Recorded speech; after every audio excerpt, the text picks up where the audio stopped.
Hi and welcome to another social studies video.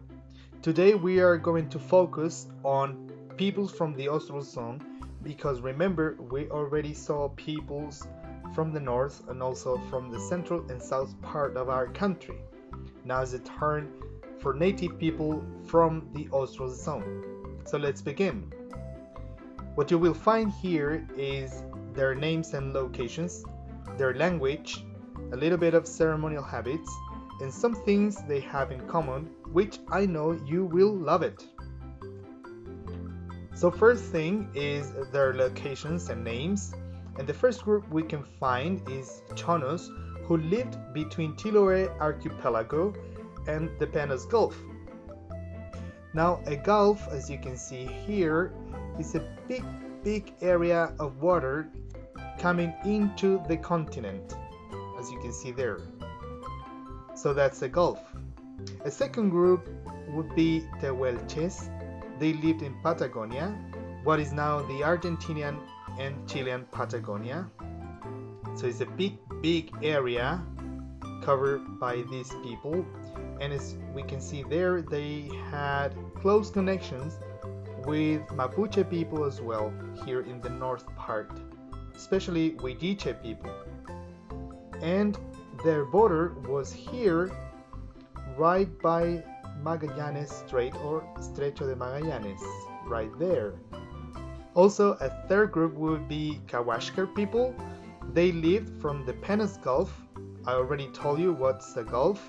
It's a big area of water surrounded by land. And they lived from this gulf, the Penas, to a channel called Cockburn, which is right here. And then a fourth group that is called Selknam group. They lived in Tierra del Fuego Island.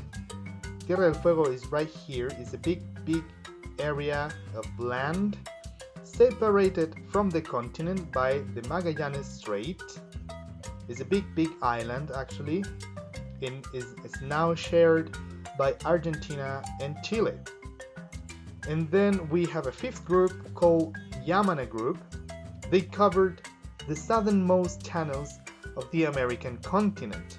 And if you notice, with the exception of Tehuelches maybe, all these groups lived in a very cold and rainy area, which is the Austral Zone of our country, full of channels and forests and glaciers and mountain ranges.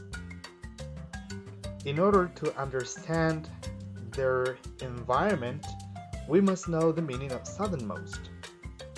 When we say the word southernmost, we mean the furthest south point or place or area or zone or town or city, etc. For example, hey, last summer I went to the southernmost town in the world, Puerto Toro. In Spanish we say Austral. So that's the southernmost point in the world, Puerto Toro. And another definition that we can find so we can understand their environment is peninsula. A peninsula is a piece of land surrounded almost entirely by water, with a little connection to bigger land that can be a bigger island or a continent. For example, here we can find the Korean Peninsula, where we can find, of course, the two Koreas, South Korea and North Korea, and right here is China.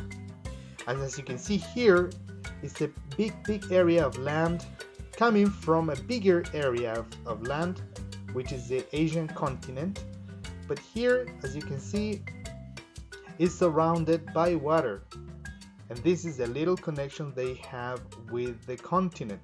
It's almost like a bridge. So Chile in the south is full of gulfs and peninsulas. Is it clear? Good. Let's continue. Language. They belong to what is called Fuegidos languages. Okay? These 5 groups. There are other groups, but they belong to Argentina. Although similar, they didn't understand from one group to another.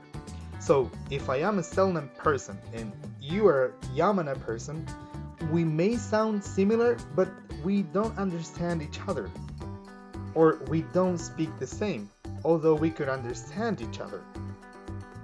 These languages mostly refer to things around them, such as their environment, the flora and fauna, actions such as sailing, or spiritual life. They have no written form, but they do have, of course, the most important part of a language, which is the oral performance. Now I will play a video with the sound of a Selknam person speaking. So pay attention and think about what languages, if you ever heard one, it reminds you.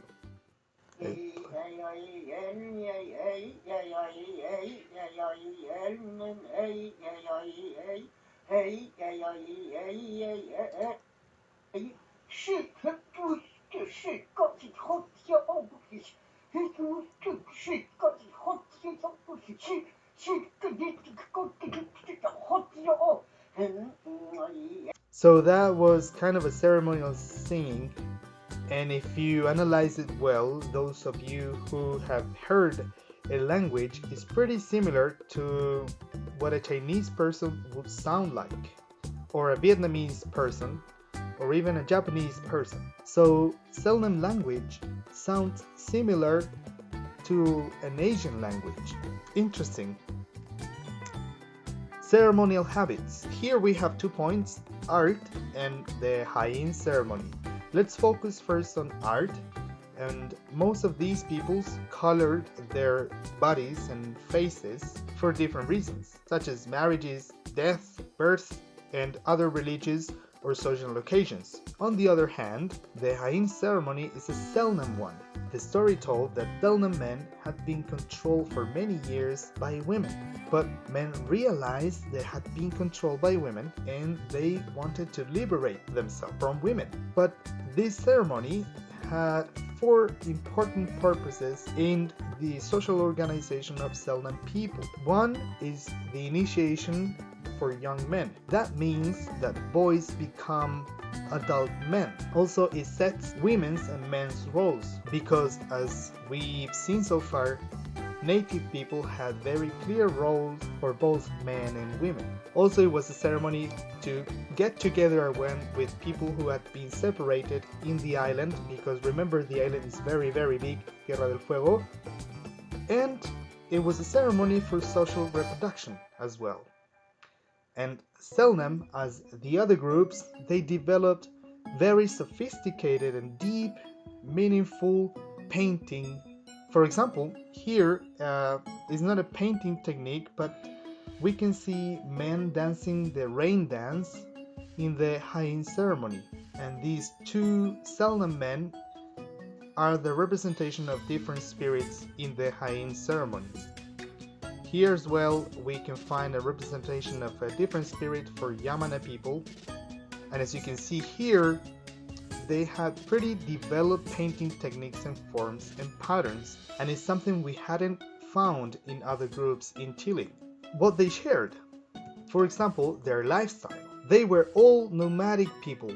They were all nomadic groups, and they spent most of their time life in their canoes. For example, Chono's canoes, Dalka, was very impressive for other sailors, especially coming from Europe.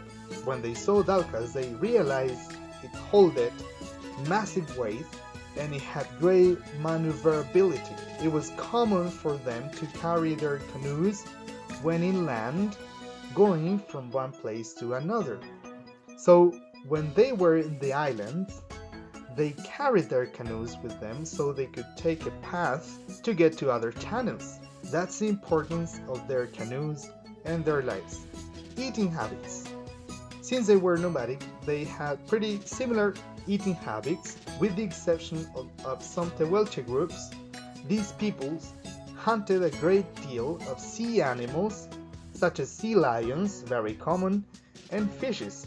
They used sea lion's fat for different reasons, such as body painting. When they were inland, they hunted guanacos, foxes, and birds, and gathered eggs and some wild fruits. They ate very little vegetables. So most of their eating habits were based on meat and fat. And here we can see some pictures of, here is a kid, a little kid carrying a bow and an arrow. Also we can see that they used animal skin and leather to make clothes and ponchos. And why do you think they had few vegetables in their eating habits? One is because they didn't like vegetables, we don't know, or they didn't have enough money to buy vegetables, or they didn't know vegetables, or maybe they didn't develop agriculture because they were nomadic people, and to develop agriculture you need to set in one place only. What do you think? Yes, you're right. Since they were nomadic people, they never developed too complex agriculture techniques like in the north of Chile, for example. Also remember that part of our country, the terrain is too complex and of difficult access. There are too many mountains and forests and too many islands and channels.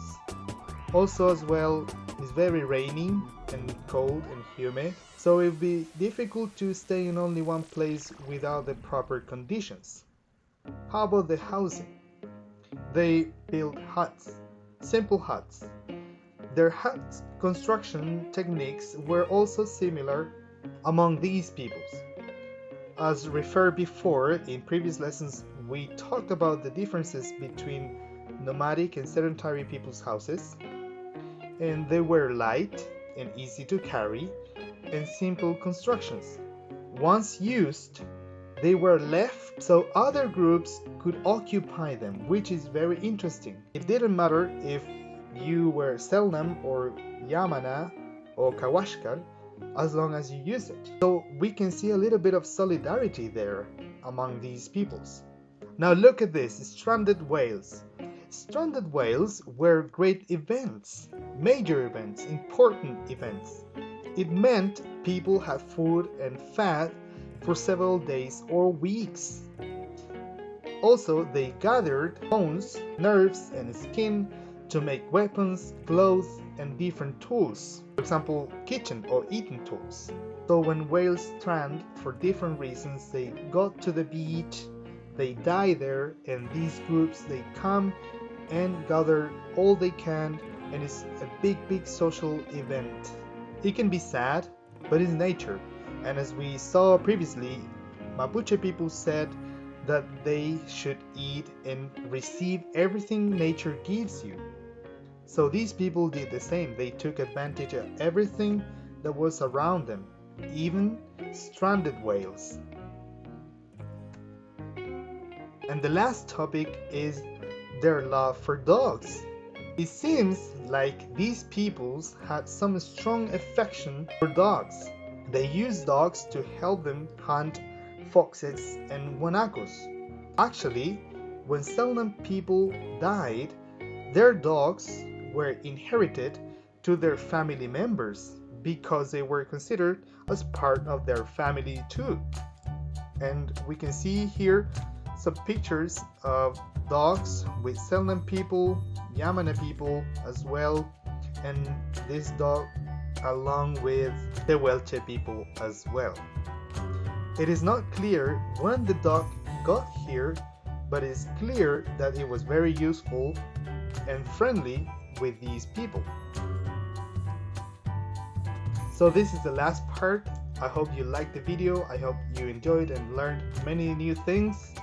And I want to thank you for all the things you shared in Padlet as well. And if you have any questions or things to comment, please write to my email, which is here. Now say goodbye, and I wish you a very nice week of national celebrations. Although we can't celebrate in Fondas, but we can be with our families, which is the most important thing we can have in our life. So see you next week and take care. Goodbye.